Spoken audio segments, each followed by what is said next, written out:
Estamos con el calor, con el calor intenso, ¿no? Bueno, es un horario complicado para todos, pero de igual forma gracias por su esfuerzo, ¿no? Por estar aquí, por poder acompañarme y acompañarnos a aprender juntos, ¿no? Vamos a empezar con una oración, ¿les parece? Señor Jesús, te agradecemos porque estamos contigo, Señor, porque nos amas, porque podemos ver tu gloria, Señor, tu gracia en nuestras vidas. Te pedimos, Señor, que tu Espíritu Santo nos ayude a entender más tu palabra, Señor, para poder seguir tus pasos, tus pisadas, Señor. Te bendecimos, Padre, y también te pedimos, Señor, que sea tu Espíritu Santo que nos dé ese convencimiento, Señor, que tú eres nuestro Padre, Señor, y gracias porque estamos aquí para poder aprender juntos y poder, Señor, estar con amigos, con hermanos, Señor, en tu palabra, Señor. Amén. Quiero cantar esa alabanza del himnario que dice, abre mis ojos, pero no recuerdo el número, hermanos. Por ahí debe estar en el himnario, pero creo que todos la sabemos, ¿no? Más o menos. Espero que sí.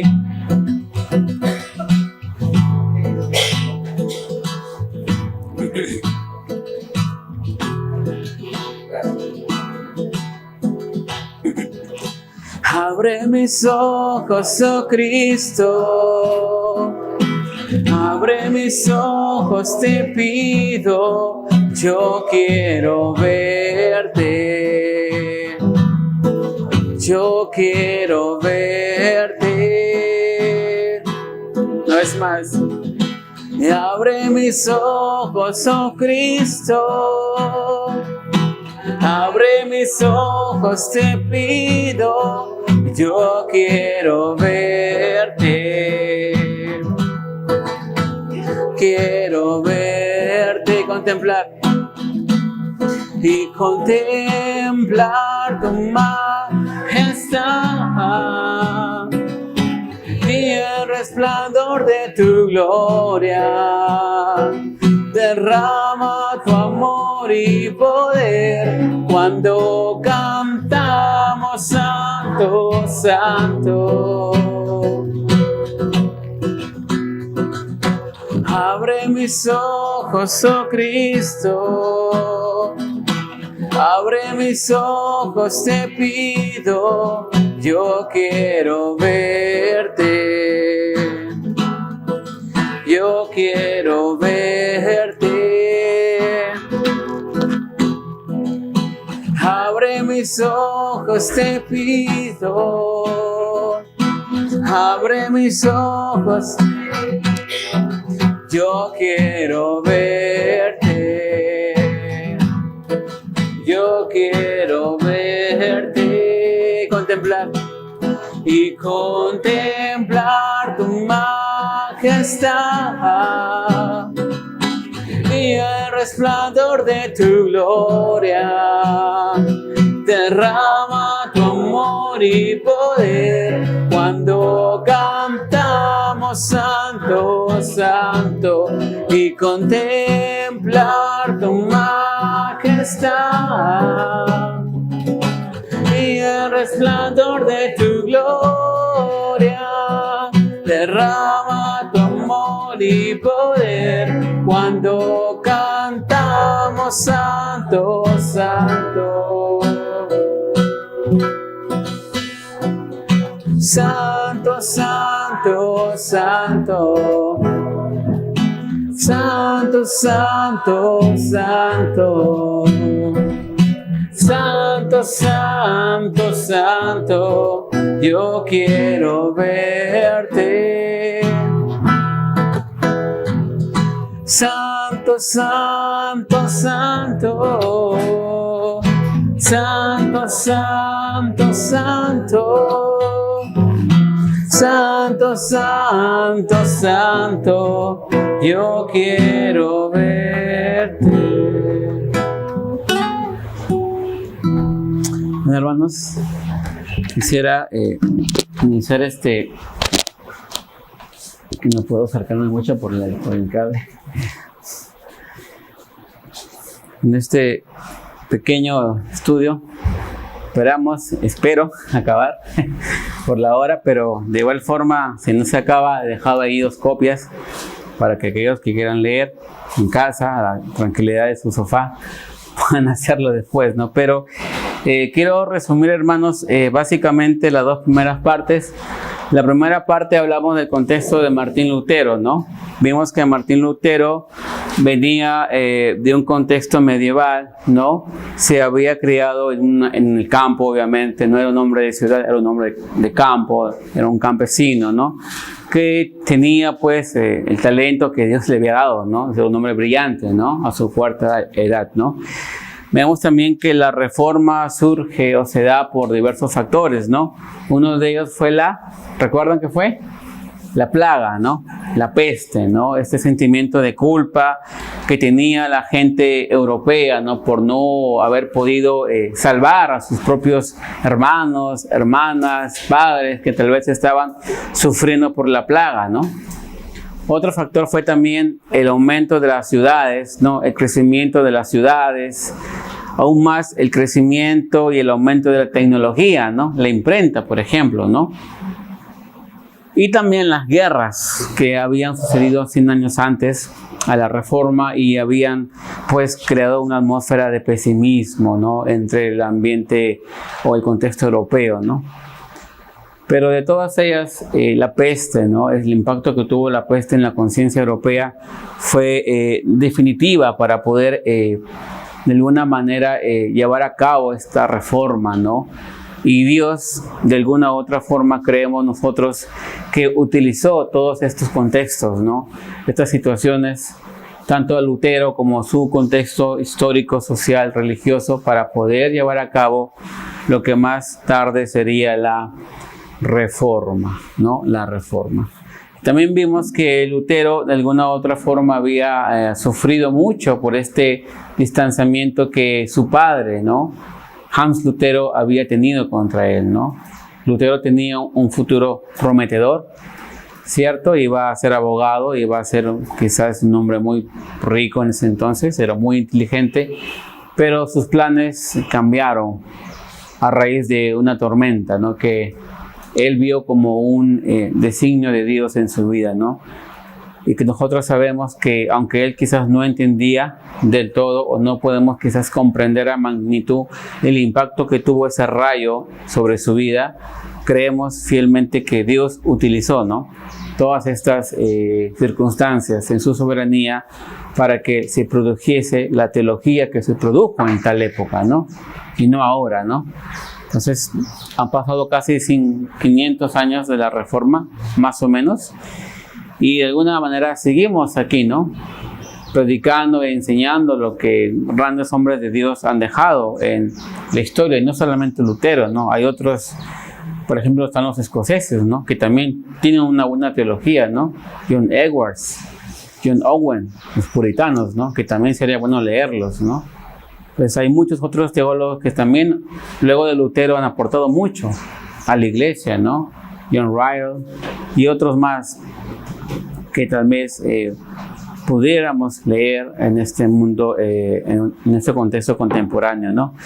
Entonces, yo quisiera empezar poquito más con la parte tercera, que es la teología de Lutero, ¿no? Y es lo que nosotros vamos a aprender hoy día, vamos a poder recordar, refrescar, ¿no? Quizás conceptos, ¿no? Que nosotros sabemos, ¿no? O tal vez sabemos, pero tal vez no recordamos mucho, pero quiero empezar con esta primera parte. No sé si el hermano Pepe podría dar lectura a este pequeño párrafo. A ver, Lutero dijo: a menos que esté convencido por el testimonio de las Escrituras o por el buen uso de la razón, y no por papas o concilios que se contradicen entre ellos mismos, soy esclavo de las Escrituras antes mencionadas. Mi conciencia está cautiva de la palabra de Dios. No puedo retractarme en contra de la conciencia. Entonces vemos ahí claramente que Lutero estaba cautivo a la palabra de Dios, ¿no? Su base era la palabra de Dios, ¿no? Y él decía, si no hay otra fuente, si no me das otra razón que esté dentro de la palabra del Señor, yo no puedo estar en contra de mi propia conciencia, ¿no? Porque mi conciencia está cautiva a la palabra de Dios, y creo que esto debe ser el mensaje de hoy día para nuestras iglesias, ¿no? Nuestra conciencia debe estar cautiva a la palabra de Dios. Nuestro estilo de vida debe estar cautiva a la palabra de Dios. Lo que creemos de la Biblia, lo que creemos de nuestra teología, también debe estar de acuerdo a la palabra de Dios, y también debe reflejarse en nuestra forma de vida, ¿no? No podemos disociar, como dije ayer, la teología no se disocia de los seres humanos, está unida, ¿no? Es como que yo fuera musulmán y me comporto como, no sé, como católico. Entonces no va a tener sentido mi forma de pensar con lo que yo estoy haciendo. Entonces Lutero decía, mi conciencia, lo que yo hago, lo que yo he escrito, lo que yo he estudiado, lo que yo he producido, está bajo este enfoque, la conciencia de Dios, la palabra de Dios. Entonces creo que ahí todos estamos de acuerdo, ¿no? En esa parte, ¿no? Ahora bien, hermanos, ¿de dónde surge, ¿no? ¿De dónde surge esa cuestión de la teología, ¿no? Creo que estoy volviendo atrás. A ver. Sí, ahí estamos. Entonces, vamos a ver dónde podemos hallar la base de la teología de Lutero, ¿no? Es la pregunta. ¿De dónde Lutero saca sus pensamientos, o de dónde podemos extraer sus pensamientos, ¿no? Bueno, los teólogos, los historiadores, los expertos, ¿no? Concuerdan que la teología de Lutero se encuentra en las tesis de Hildebrand, ¿no? A ver, no hablamos de las 95 tesis, hablamos de las tesis de Hildebrand, ¿no?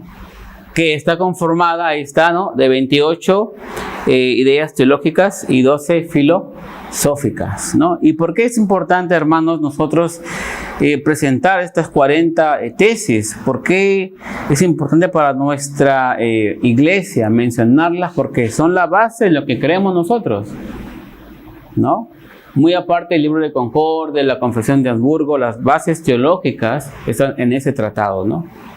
Si alguien lo tiene, lo ha conseguido por internet o en inglés, no lo sé, sería bueno que lo podamos leer. Voy a dar algunos puntos por el tiempo de esas 28 tesis teológicas a grandes rasgos, ¿no?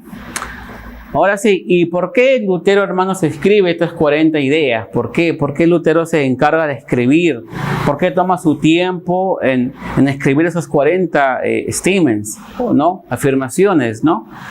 Porque en la época medieval, ¿no? Ustedes sabían que Aristóteles, ¿no? Aristóteles, filosofía, era el que guiaba, o el que había influenciado mucho en la teología medieval. Incluso hasta ahora hay muchos teólogos, y creo que muchos de nosotros en algunos puntos de nuestra teología también tomamos ciertas partes de Aristóteles, porque muchos de nosotros hemos leído a Tomás de Aquino, hemos leído a ¿quién? San Agustín, y Lutero era agustino. Entonces Lutero también de alguna manera toma algunas partes, pero obviamente él también estaba en contra de algunos puntos, ¿no? Y por eso es que le escribe estas tesis, ¿no? Ahora, de suma importancia, hermanos, es la tesis número 19. ¿Por qué? Porque es la base de la teología de Lutero y se conoce como la teología de la cruz y de la gloria, ¿no? Hemos hablado un poquito ahí, ¿no? La cruz, dice Lutero, todo debe ser pasado por la cruz. La cruz. ¿Quieres encontrar libertad? Ve a la cruz. ¿Quieres conocer a Cristo? Ve a la cruz. ¿Quieres conocerte a ti mismo? Ve a la cruz, ¿no? Y luego también habla de la teología de la gloria, ¿no? Esta teología que se opone a la humillación y exalza al hombre, ¿no? Entonces, esto era uno de los primeros avances de Lutero, ¿no? En su vida.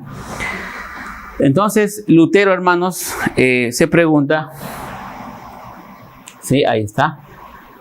Lutero se pregunta, ¿no? Allí en las tesis 1 y 2, sí, la tesis 1 y 2 de las 40 tesis, dice Lutero, ¿cuál es el rol de la ley en la vida del cristiano, ¿no? Lutero se pregunta en la tesis 1 y 2, ¿cuál es el rol de la ley? ¿Por qué existe la ley, no? ¿Para qué se ha dado la ley? ¿En la vida de quién? De los cristianos, de nosotros, ¿no? Dice él, la ley no es algo arbitrario, diría Lutero, sino la ley es la consecuencia del carácter de Dios. ¿Y por qué él decía así, hermanos? Voy a explicar esto con cuidado porque aquí sí hay que leer un poquito, porque Lutero va a usar mucho la retórica, ¿no? Este juego de palabras, ¿cierto? Dice Lutero aquí, ¿no? Dice aquí, ¿qué hace que algo sea bueno o que algo sea malo? ¿No? Lutero se pregunta, ¿quién define que algo es malo o que algo es bueno? Hay dos preguntas, con mucho cuidado. ¿Es malo porque Dios dice o porque Dios lo dice es que es malo? Repito, ¿es malo porque Dios lo dice o porque Dios lo dice es que es malo, ¿no?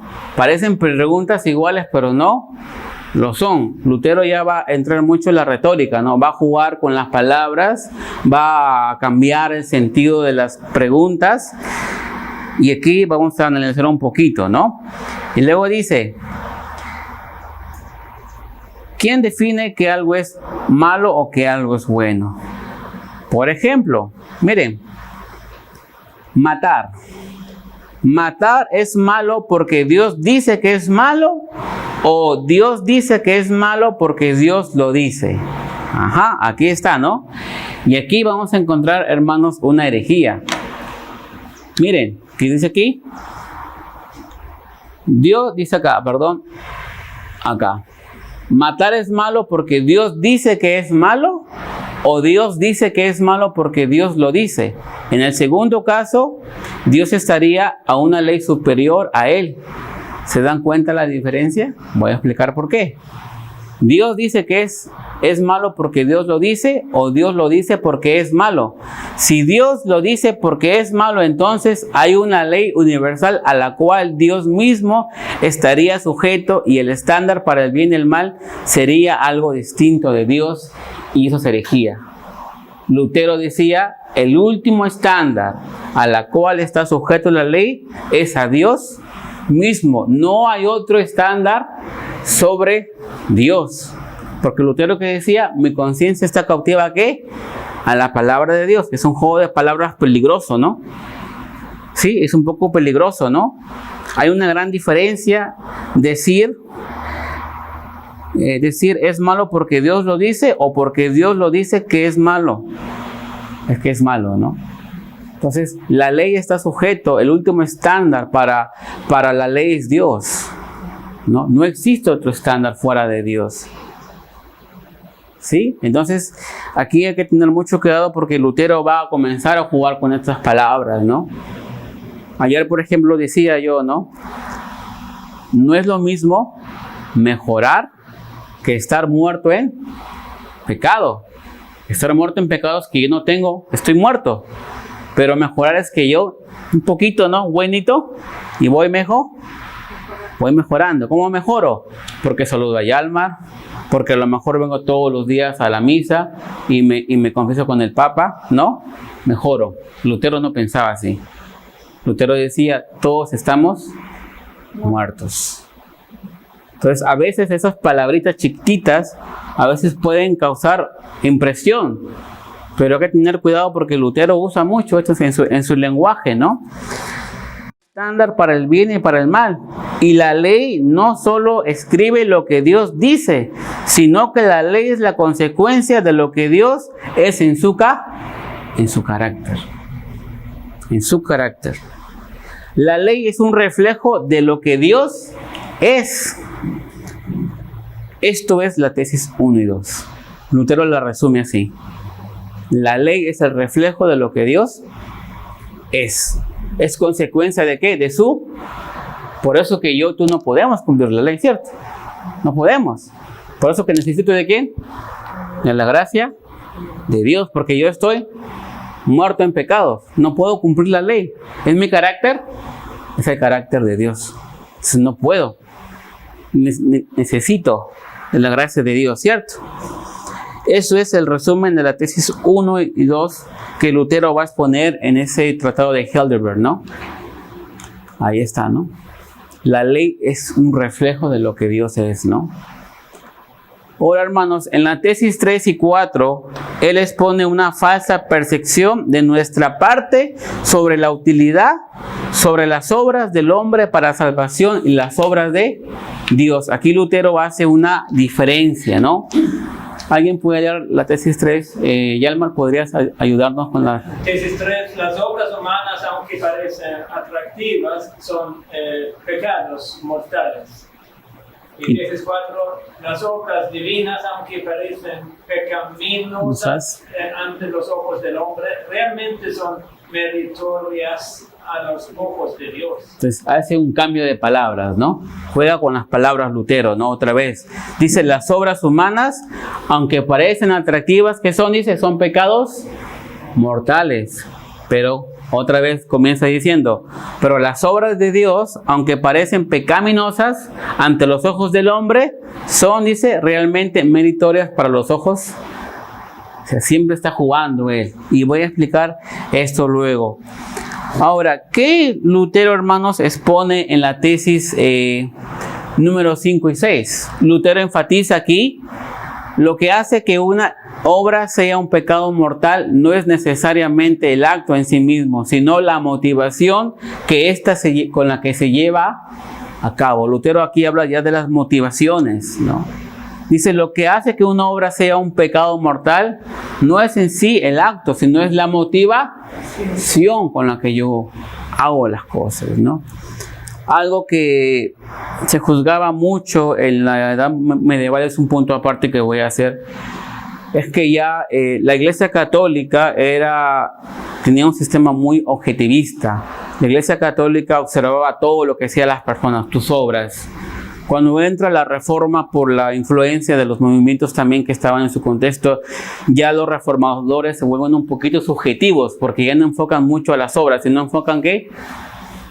La conciencia, las motivaciones internas del ser humano, ¿cierto? Y hay un cambio en el punto de la teología, hay un cambio, ¿no? Y ahí hay un quiebre también, ¿no? Porque en Latinoamérica todavía hay estos debates, estas contradicciones, ¿no? Ahora, hermanos, entonces voy a explicar qué significa este punto número 5, ¿no? Dice, en la teología medieval, dice, un pecado mortal era un pecado que tenía perdón por parte de Dios. Ajá, ellos pensaban así. Eso era un pecado mortal, ¿sí? Un pecado venial era un pecado que podía ser perdonado. Lutero dice que lo que hace que un pecado sea mortal no es el acto, sino la motivación con la que se hace. Él va a las motivaciones, a lo que está dentro del hombre, ¿no? Lo que convierte un pecado inmortal es el hecho que la persona piense que es venial. Y lo que convierte un pecado en venial es que la persona piense que es mortal. ¿Qué significa esto, no? ¿Qué está diciendo Lutero cuando dice esto? Lutero está diciendo básicamente esto, hermanos, lo voy a traducir. Lo que hace que tu pecado no tenga perdón de Dios, ¿sí? Lo que hace que tu pecado te condene al infierno, lo que hace que tu pecado sea un pecado mortal, es el hecho que tú pienses que tu pecado no te condena, ¿no? Eso dice Lutero. Desde el momento que tú piensas que tu pecado no es mortal, entonces se convierte en mortal. Aplica la conciencia a las motivaciones del ser humano. Sí, hay un cambio en la teología. Si tú piensas que tu pecado es nada o es venial, o Dios se va a hacer el loco, en ese momento tu pecado se convierte en mortal. Es decir, cuando pensamos que mi pecado no me condena, se convierte en mortal. Porque Lutero ya aplica su teología no solamente a lo objetival, sino va a lo subjetivo, a la motivación, a lo que está dentro del hombre, ¿no? Y eso le da un giro a la teología medieval. voltea todo. Ahora dice, la Biblia puede ser traducida y todos pueden tener la Biblia en su casa y leerla e interpretarla, ¿no? Fue también parte de la reforma, para bien y para mal también, ¿no? Por un lado, ¿no? Y lo mismo pasa en lo opuesto también, ¿no? Desde el momento que tú te das cuenta de que tu pecado es mortal y reconozco que mi pecado es mortal, que me lleva al infierno, en ese momento es que tú puedes ser, dice, perdonado por Dios, porque hay un reconocimiento. He pecado, mi pecado es mortal. Y eso fue lo que Lutero lo cargaba. Él se confesaba, decía, Señor, ¿estoy haciendo bien? ¿Cuánto debo hacer para tener tu perdón, no? Lutero dice acá, desde el momento que yo reconozco que mi pecado es mortal, accedo. Dios viene con su perdón, ¿no? Y se convierte en un pecado venial, ¿no? Entonces, hermanos, hasta ahí, ¿no? Lutero va a explicar brevemente estas tesis, ¿no? Ahora bien, hermanos, en las tesis número 7 al 12, ¿no? Desarrolla aún más lo que constituye un pecado mortal, ¿no? Los pecados mortales son aquellos que el hombre considera que no hay un reconocimiento. Como decía, ¿no? John Ryle decía hace 200 años, ¿cómo le puedes hablar de la gente de pecado si la gente no sabe qué es pecado y la gente no sabe que está pecando? Conciencia, motivación. ¿Viste? Lutero lo dijo mucho más antes, ¿no? Los pecados mortales son aquellos que el hombre considera que no lo son. De tal manera, en el momento que perdemos toda nuestra esperanza en nuestras obras, es cuando podemos depender de la misericordia de Dios. Cuando yo digo, estoy muerto, Señor, mis obras no me ayudan. ¿Dependemos de quién? De la misericordia de Dios, ¿no? Eso era para Lutero, ¿no? Y también creo que es para nosotros hoy en día, en lo que creemos, en nuestras iglesias, ¿no? En las tesis, hermanos, aquí voy a entrar un poquito al libre albedrío, ¿no? 13 al 15, ya Lutero va a exponer su teología acerca del libre albedrío. ¿Creía? Yo he colocado aquí sí y no. Él no creía, pero ¿por qué he colocado sí y no? Porque depende cómo lo vamos a definir, ¿sí? Voy a explicarlo, vamos a leerlo con cuidado esta partecita, ¿no? Miren, sí creía Lutero que una persona tenía la capacidad para decidir, pero la capacidad de decidir de la persona estaba sojuzgada a lo que la persona era, es decir, a la naturaleza misma de la persona. Ahora bien, si la persona estaba muerta completamente en delitos y pecados, la persona era libre de actuar de acuerdo con lo que la persona era. En otras palabras, si la persona estaba muerta en pecados, ¿de qué forma iba a actuar? A su mismo pecado, ¿cierto? Entonces, ¿de qué forma iba a decidir? ¿Iba a decidir el bien en un sentido? ¿Qué iba a decidir? El pecado, porque su naturaleza estaba muerta en delitos. Entonces, en ese sentido Lutero creía, ¿sí?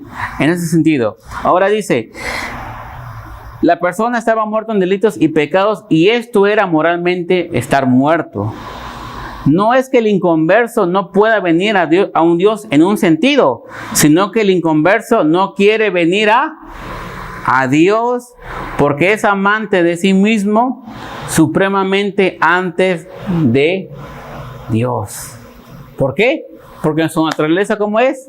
Muerta, pues, y no quiere a Dios, lo desprecia, porque su naturaleza lo lleva a elegir, dice Lutero, en ese sentido, a elegir el mal. Y aquí le da con palo a Erasmo, ¿no? Porque Erasmo era humanista, decía, el ser humano puede elegir el bien, y Lutero dice, no, todos estamos lejos de la gracia de Dios, muertos, hemos pecado, dice Lutero en Romanos 3, lo cita Pablo, no hay ni un solo justo, ni siquiera uno que haga lo bueno, que busque a Dios. Para eso era clave para Lutero, ¿no? Luego dice, cada vez que él decide actuar, lo hace de acuerdo con lo que él es. y él es un pecador por naturaleza. O sea, nosotros cada vez que decidimos actuar en un sentido, lo hacemos basados ¿a qué? A nuestra naturaleza pecadora. O sea, somos pecadores, ¿no? Decidimos pecar en un sentido, ¿no? Sí, no sé si ahí me dejo entender, hermanos. ¿Me sigue? Aquí estamos. Ok, entonces dice, por lo cual, cada vez que toma una decisión es pecado porque es amador del pecado. No elegimos servir, en un sentido, decía Lutero. Nuestra elección siempre va a ser el pecado, pecar, porque es lo que somos, pecadores por naturaleza, dice Lutero, ¿no? De la misma manera que un pez es libre, pero para nadar, y de la misma manera que un ave es libre para volar, pero un pez no puede volar, ni un ave puede nadar. El pecador es libre, sí, libre solo sí, pero para pecar, para actuar de acuerdo a lo que él es, o sea, pecador. Y este es el punto principal en el cual Lutero rompe con los humanistas y con Erasmo. Se desliga, porque ya estaba llegando a la ilustración, el humanismo, ¿no? A Europa. Entonces Lutero aquí se desliga y rompe con esto, ¿no? No hay nada bueno en mí. Soy buenito, el potencial que está en ti. Esas ideas de Erasmo, Lutero diría, no somos nada bueno, no hay nada bueno en nosotros, estamos muertos en pecado. Y nuestra elección, si lo hubiera, decía Lutero, es pecar. Entonces, eso era clave, eso era directamente lo que Lutero creía. Estoy pasando rápidamente porque luego quisiera dar un poquito de los puntos de la justificación y gracia. Entonces, hermanos, aquí está, ¿no? Dice, la completa voluntad a la esclavitud del pecado, ¿no? Nuestra voluntad está subyugada al pecado, ¿no? Y eso es cierto con nosotros, hermanos. Si 1000 veces antes de ser cristianos me hubiera puesto Dios y mi pecado, 1000 veces hubiera elegido mi pecado. Mi pecado. Nunca hubiera elegido a Dios si es que hubiera libre albedrío, decía Lutero. Si 1000 veces me hubieran puesto los deleites de Cristo y los deleites del mundo antes de ser cristiano, 1000 veces hubiera elegido los deleites del mundo, porque por naturaleza el hombre nace corrompido en su pecado, amador de sí mismo, y no puede seguir a Dios. ¿Por qué no quiere? Porque está esclavo de su propio pecado. No pueden venir a Él porque no quieren venir a Él. El problema del hombre es moral y este rompe radicalmente con la teología medieval. Se acabó. Lutero dice, no, el hombre está muerto. Y si hay libre albedrío, es solamente para hacer el mal. Dice Pablo, hago lo que no quiero. Eso es lo que hago. Y luego dice, ¿quién me librará de este cuerpo? De muerte. Y luego ¿qué dice? Cristo.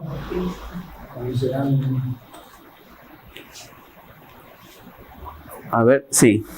Ya luego en las tesis 16 al 18 Lutero llega a la conclusión, ¿no? Que sería ofensiva para toda la teología medieval, incluyendo a su maestro Gabriel Piel, que fue su maestro, y la vía moderna, que era la escuela de interpretación escolástica, lo que hablamos anteriormente, ¿no? Que el hombre estaba muerto en pecado, ¿no? La tesis 16 dice, la persona que cree que puede obtener gracia por obrar de acuerdo en lo que está en su capacidad, su intelecto, agrega pecado al pecado, de tal manera que se convierte en doblemente culpable. O sea, si yo quiero en mi capacidad agradar a Dios, salvarme por mí mismo, dice que me hago doblemente pecador. Doblemente pecador delante de Dios, porque estoy agregando pecado al pecado. O sea, Lutero es bien directo, es bien profundo y es bien directo, no va con rodeos. Era alemán, ¿no? Alemán. Entonces, directo, ¿no? Era claro lo que él estaba exponiendo. No sé si alguien puede leerme este pequeño párrafo, ver Manuel, que está por atrás como fuerte, la tesis 17. A ver, por favor, Manuelito. Tesis 17 dice, el hecho es que darnos cuenta de que no podemos obrar absolutamente nada para salvación no lleva al hombre a un estado de desesperanza, sino que más bien pavimenta el camino necesario para que la gracia de Dios obre. Es decir, lo que Lutero está diciendo es aquella persona que cree que no puede orar, es aquella persona que no, es aquella persona que no puede orar, es aquella persona que puede orar. ¿Sí? Y aquella persona que cree que puede obrar es aquella persona que no puede obrar. Aquel que cree que hay algo bueno en él, de tal manera que puede hacer una buena obra, es aquel que no puede hacer una buena obra. Pero aquel que se da cuenta que no puede hacer nada, es aquel que puede comenzar a hacer algo, porque aquel que se da cuenta que no puede hacer nada es donde la gracia trabaja y puede obrar con gracia. En conclusión, ¿de quién dependemos? De Dios. ¿Qué podemos hacer? Nada, ¿no? Solo que Lutero usa mucho la retórica, ¿no? En su tiempo, pero hermanos, esto es lo que creemos, ¿cierto? Nosotros creemos esto. Esto es lo que estamos predicando, ¿no? Y claro, sonaría un poco ofensivo, ¿no? Miren, y la prueba máxima que da Lutero sobre la pecaminosidad del hombre es esta. Una persona que no cree en la pecaminosidad suya, o sea, que no reconoce que es pecador, es prueba de su propia pecaminosidad, por lo cual aquellos que pueden obrar están doblemente condenados, porque no han reconocido su pecado. Esto estaba en contra de la teología medieval y sonaba muy ofensivo para la época medieval, y suena ofensivo para el siglo XXI, ¿cierto? Donde decimos yo soy bueno, soy útil, ¿cierto? Y Lutero decía somos inútiles, ¿no? Era muy directo, ¿no? La Biblia lo dice, él nada. Exactamente, ¿no? Él ¿cómo diría? No lo inventa, está en la Biblia. La Biblia dice, somos siervos inútiles. Y cita mucho a Pablo, ¿no? Entonces, hermanos, si yo salgo, ¿no? Si yo salgo a la calle ahorita, ¿no? Y digo a las personas que aquellos que se dan cuenta que son inútiles, son aquellos que comienzan a ser útiles. Pero aquellos que piensan que son útiles, son los más inútiles. Esto resuena fuertemente en el orgullo humano, ¿cierto? Porque crea una completamente desesperanza en el hombre. Y eso es lo que Lutero va a expresar en sus tesis que hemos leído, ¿no? Dice, entonces, como yo soy inútil, yo necesito que yo no puedo hacer nada en mi propia fuerza.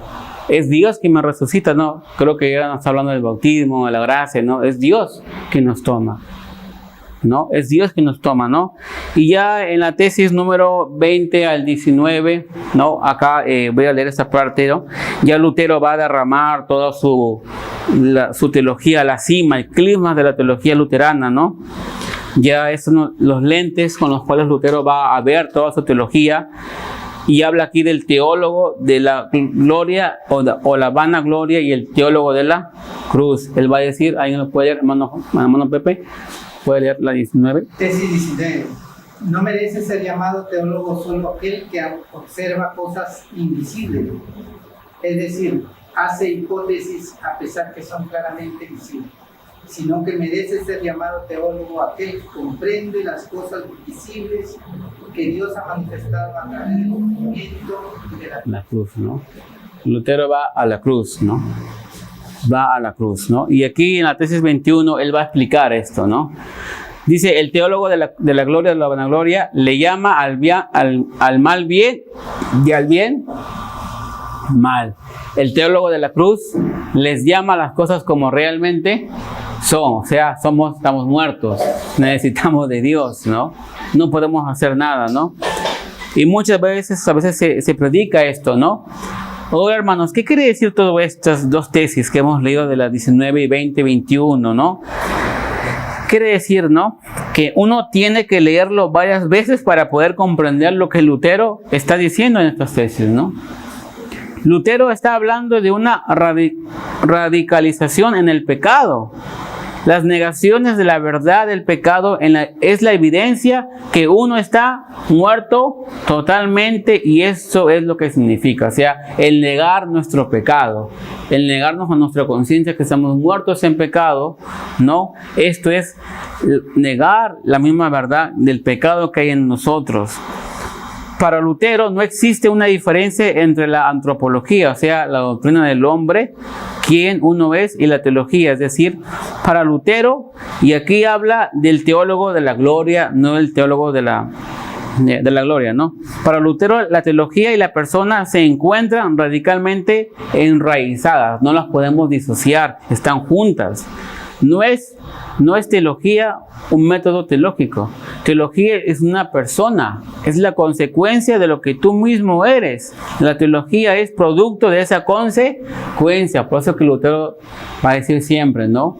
O dicen muchos teólogos, ¿no? Actúa de acuerdo a lo que tú estás entendiendo de la palabra, ¿no? No estamos disociados de nuestra interpretación. Por lo cual hay un elemento moral en esto. Una mala teología es consecuencia de un mal corazón, y a la consecuencia es el teólogo de la gloria, ¿no?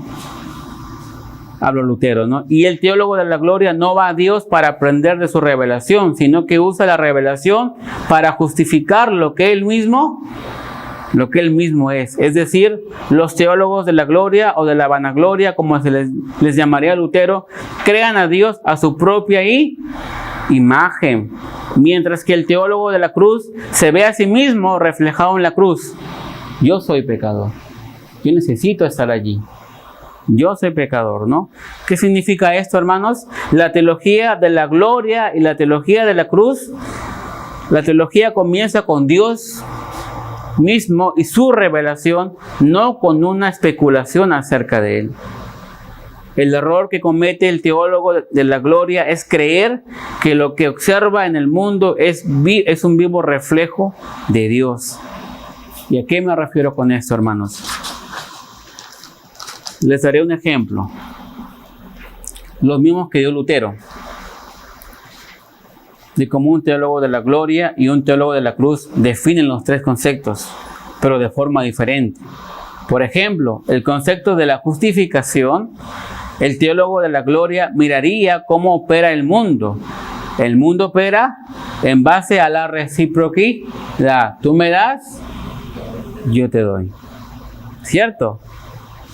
E interacciones. Yo te doy algo y tú me das algo de vuelta, ¿verdad? ¿Y qué leemos hoy día en los mensajes de Facebook? ¿Eso no leemos? ¿O parece? Igual, ¿no? Similar, ¿no? ¿Cierto? Pero Dios, vamos a ver, es la manera como opera el mundo. Entonces el teólogo de la gloria miraría cómo opera el mundo, ¿no? Como lo he dicho antes. Yo le doy algo a Dios y Dios me da algo a cambio. Así sería, ¿no? O sea, Dios me da salvación si yo le doy algo a Dios. Dios me da salvación. Pero el teólogo de la cruz, decía Lutero, por el contrario, miraría a la cruz y lo que ocurrió allí y comenzaría su proceso de razonamiento directamente en la cruz, y la ilógica de los hombres se convierte en la lógica de Dios. El teólogo de la cruz va a la cruz. Lo que es debilidad para el hombre se convierte en el poder de Dios en la cruz. Lo que para el hombre es fortaleza, para el teólogo de la gloria se evidencia en poder. Dios se evidencia en debilidad para el teólogo de la gloria, ¿no? Para lo que el mundo es necedad, para Dios es sabiduría. Una muerte marca la puerta hacia la vida, dice Lutero, ¿no? El sufrimiento marca la puerta hacia la bendición. La debilidad es mostrada en la fortaleza de Dios, porque Dios nos resucita, nos da su gracia, ¿no? La necedad demuestra la sabiduría de Dios, y en esta contradicción con lo que el mundo toma como cierto que el poder de Dios se manifiesta en la cruz del Calvario. Allí la debilidad se convirtió en poder, la muerte en vida, dice, y el sufrimiento en gozo, ¿no? Lutero cambia radicalmente Y ahora Lutero, hermanos, va a mostrar ya una continuidad y una discontinuidad con la teología medieval. ¿Cómo así? Que Lutero va a tomar los postulados de la teología medieval, va a hacer un corte y va a proceder. Y voy a explicarles por qué con mucho cuidado. Nosotros creemos hasta un cierto sentido en la teología medieval, pero con el corte de Lutero. Porque Lutero reforma, ¿cierto? La teología. Voy a explicarles. Miren, no sé si lo apunté esto aquí en la diapositiva. Bueno, eso ya es después, para entrar a la justificación un poquito. La continuidad, hermanos, que muestra Lutero con la teología medieval es la siguiente. Escuchen con cuidado. La teología medieval decía esto, ¿ok? Dios es libre de actuar de acuerdo como Él es, como Él le plazca, siempre y cuando no sea contradicción en sí mismo.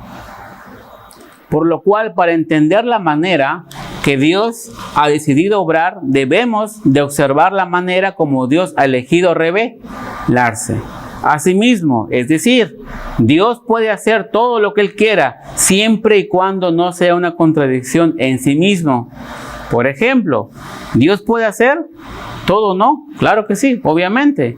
¿Dios podría dejar de ser Dios? Absolutamente no, porque sería una contradicción en sí misma, ¿cierto? Claro. ¿Dios puede pecar? No. ¿Dios puede dejar de ser infinito? No. ¿Dios puede dejar de ser soberano? No. Dios está constreñido por sus propias perfecciones a actuar de acuerdo con lo que Él es. ¿Cierto? Es teología medieval, ¿ah? Teología medieval. ¿Estamos de acuerdo con eso? Claro que sí. Entonces la libertad de Dios para actuar es de acuerdo con lo que Él mismo es. Dios es amoroso, misericordioso, omnipotente, soberano, y Él no puede actuar de otra manera, e incluso en su ira, decían la teología medieval, es un acto de amor, aun cuando Dios está irado, ya que Dios no puede no amar. Incluso de enviar a alguien al infierno es algo amoroso, ya que Dios no puede obrar sin amor y sin justicia, porque es lo que Él es, ¿no es cierto? Es lo que Él es, lo que creemos también. Lutero también creía en eso. Y todo lo que Él hace es una consecuencia de lo que Él es. Dios es justo, por lo tanto todo lo que Él hace es justo. Dios es amoroso, por lo cual Él obra en amor. Dios es santo, por lo tanto todo lo que Él hace y obra es con santidad. Lo que Él es la base para lo que Él es. Y lo que Él hace es de acuerdo con lo que Él es en su naturaleza. Yo soy un hombre y no puedo volar porque no soy un ave, ¿cierto? Yo soy libre de actuar de acuerdo con mi naturaleza de hombre, y Dios es libre para obrar en su bendita perfección divina. Esto es teología medieval y esto es la continuidad con Lutero. Entonces, ¿dónde está ya la descontinuidad de Lutero? Lutero va a romper hasta aquí, hace un quiebre en la teología medieval y va ahora sí a continuar con la otra parte de la teología. Pero nosotros creemos en esto, ¿cierto? Creemos en esto. No es que no creemos. La teología medieval decía que para que uno forme su conocimiento de Dios, su epistemología es básicamente la revelación de Dios. Hasta ahí estamos bien, ¿cierto? Perfecto. Bueno, la distinción que hacen los teólogos en este punto no es primaria ni únicamente epistemológica. Es decir, de acuerdo con el conocimiento, sino moral, debido a que la voluntad del hombre está esclavizada por el pecado, ¿no? Todo lo que el teólogo sin Cristo hace es pecaminoso. Por tanto, el teólogo no parte desde una visión de la inhabilidad para llegar a Dios. El que no puede desde una perspectiva se engaña a sí mismo, ¿no? Ahora, hermanos, ¿por qué Lutero estaba en desacuerdo con la teología medieval hasta un punto? Voy a leer esta parte. La discontinuidad de Lutero está en esto. Si bien la teología medieval afirmaba que uno debía basar toda su teología en la revelación de Dios, y Lutero decía, sí, está correcto, la pregunta era, ¿qué es la revelación de Dios? Mientras para la teología liberal la revelación suprema de Dios estaba ¿dónde? En el magisterio de la iglesia, ¿cierto? El punto de discontinuidad, y es lo que trajo abajo, ¿no? Lutero, su contradicción es que Lutero decía, no está la revelación en la suprema, en el magisterio de la iglesia. ¿Está dónde? Solamente en la... Por eso se puso en ese cuarto Lutero, ¿no? Porque tú lees, claro, la revelación de Dios, sí, pero ¿qué es revelación de Dios? ¿Cierto? ¿Qué es revelación de Dios? ¿Y dónde está mi revelación? ¿Dónde es mi fuente, no? Lutero decía, solo escritura. Y ahí inicia una de las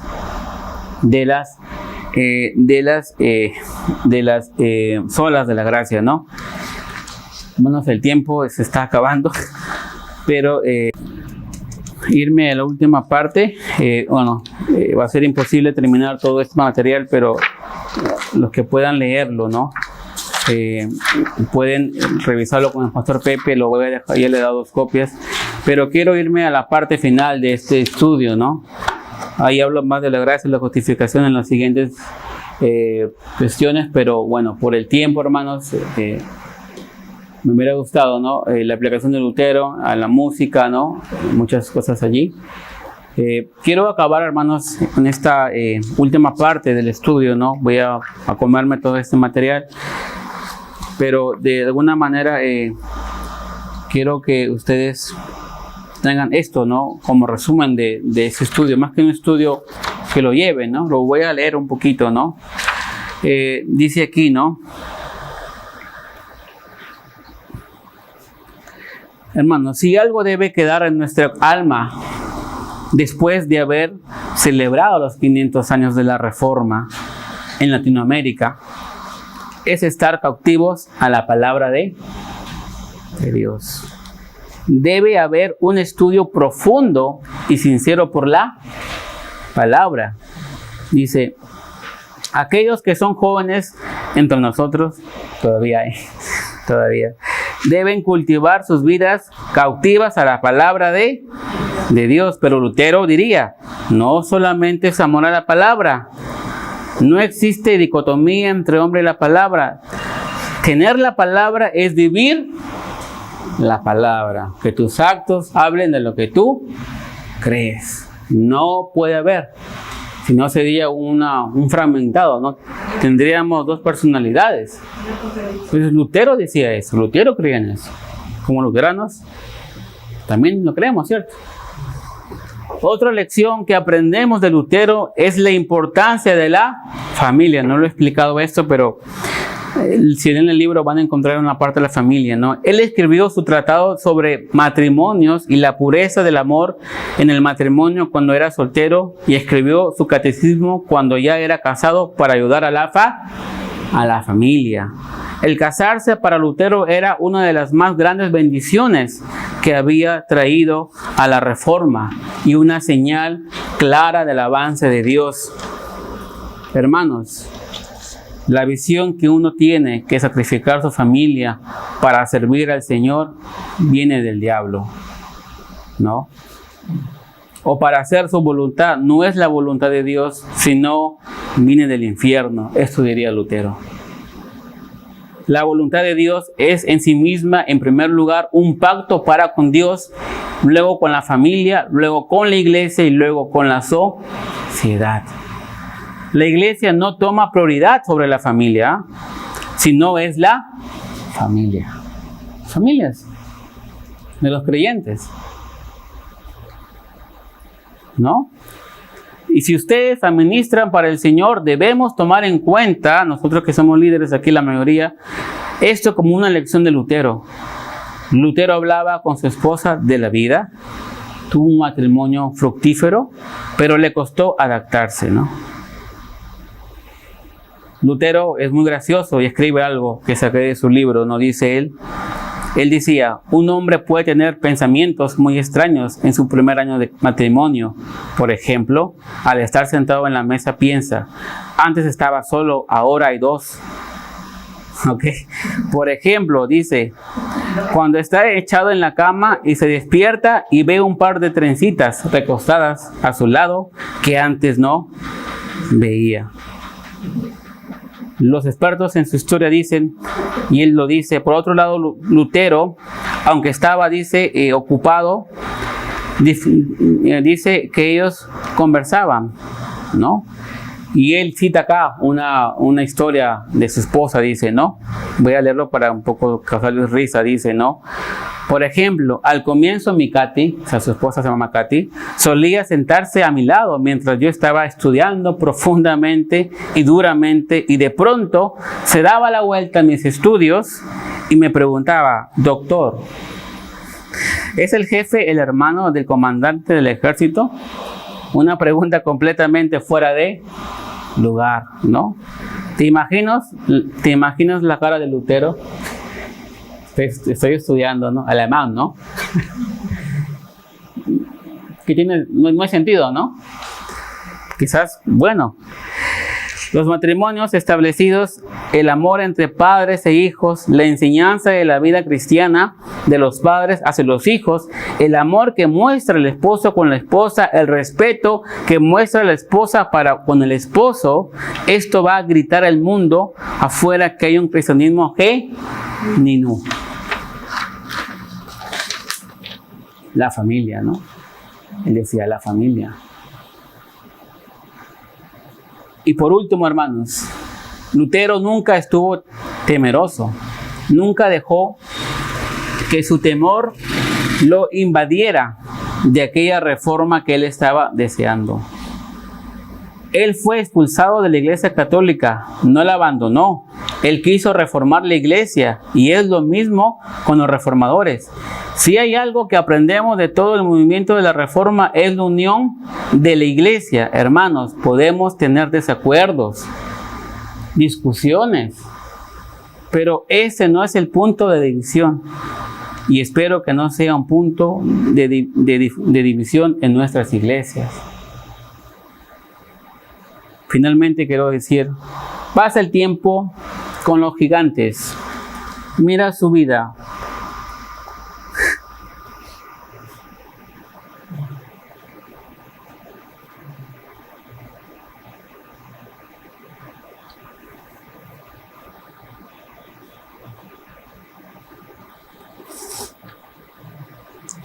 Somos parte, hermanos, de una generación que Dios levante gigantes como Lutero.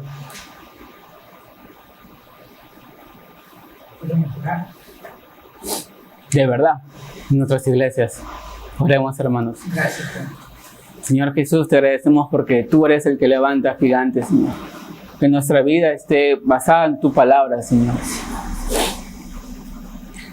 Debe haber un cambio, Señor, en nuestra mente, en nuestro corazón, que tú lo puedes hacer, Señor. Levanta gigantes, Señor. Levanta hombres que te amen, Señor, que puedan enseñar a las nuevas generaciones, Señor.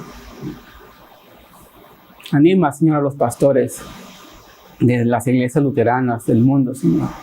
A los líderes. Que tú puedas traerle, Señor, ese deseo de arriba, de poder estar contigo, Señor. Te pido por el hermano Pepe, por su familia, Señor, por hermano Harold, por todos los que trabajamos aquí, Señor. Levántalos, dales ánimo, fuerza, Señor. Dales tu poder, Señor, para que no se cansen, para que puedan seguir predicando tu evangelio, Señor, como lo han hecho estos años, Señor. Gracias por levantar hombres como Lutero.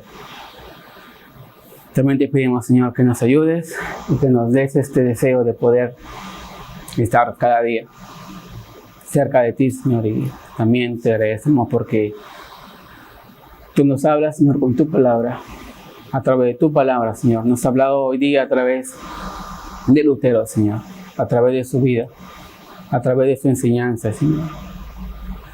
Tu voz ha tocado, Señor, nuestras vidas, Señor. Te agradecemos por todo, Señor, esto. Amén. Amén. Si lo bendecimos a Timo, ahí, que el Señor te bendiga y te guarde. Haga el Señor resplandecer su rostro sobre ti y tenga de ti misericordia. Vuelve el Señor tu rostro a ti y te conceda paz. En el nombre del Padre, del Hijo y del Espíritu Santo, la paz, el amor de Dios y su gracia esté contigo. Gracias.